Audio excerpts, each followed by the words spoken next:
Your boss has trusted you with a critical project but hasn't given you any formal authority over people or resources to get it done.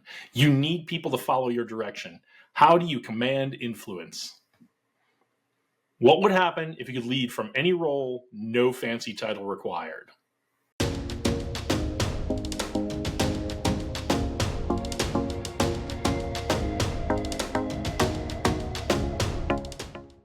Having formal authority is nice, but the real work in today's workplace often requires influence, not hierarchy. Leaders who can guide and inspire without a title are essential in cross-functional teams, startups, and matrix organizations. Today, we're going to talk about how to lead effectively, even when your name isn't in a fancy place on the org chart. So the first tip to command this kind of influence is that authority doesn't just come from your position. It can also come from your knowledge and insight. Harvard Business School Online advises develop deep expertise in your discipline. Using your expertise to back up recommendation lends authority to what you're saying. You also want to cultivate a skill set others rely on and make yourself the go-to expert in an area. Building your authority on a specific topic will encourage others to follow your lead and put you in the room with key decision makers when the time comes. You also want to build strategic relationships. Social capital is power.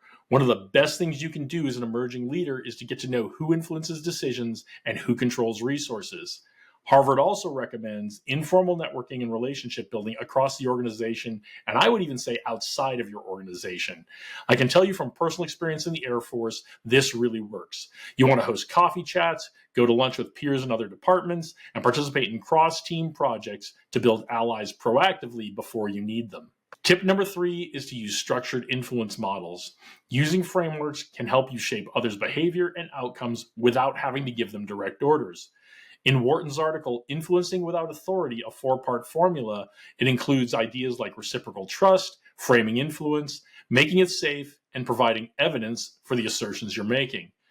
You want to outline shared goals, co-create solutions with your peers, and support decisions with data and accountability to recruit people into your vision and keep them engaged throughout the project while their other bosses are trying to pull them off on other things. Okay, now you have some tools to build influence and accomplish your goals without being given a formal title or formal authority by someone higher up in your chain. Remember, build expertise in one area to get sought out, map your internal network and your external network, and know the real players that matter when it comes to decision making and allocating resources, and also who the players are who influence those decision makers. And then use those influence frameworks like trust, clarity, and shared purpose. Bonus tip for you. Support others before you ask for help. There are a ton of your peers who are trying to get stuff done and need some help to do that and don't have any formal authority on their own. See where you can help them. Build your allies now before you need them later. Using these techniques will grow your reputation and influence so that others will look to you as a leader when the time comes. If you found this helpful, please like it and share it with someone who could use it. What's one way you've led a team without a fancy title? Share your stories in the comments. If you found this helpful, if you want to upgrade your leadership skills even more, check out our Be the Boss program. It's an online 16-week program that goes through a lot more leadership skills that will help you become the leader you always wish you had.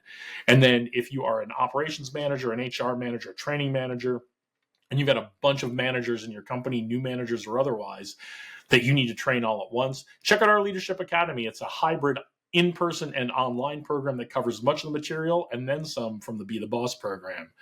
That's it for this week. Go out there, do great things today. Onward and upward.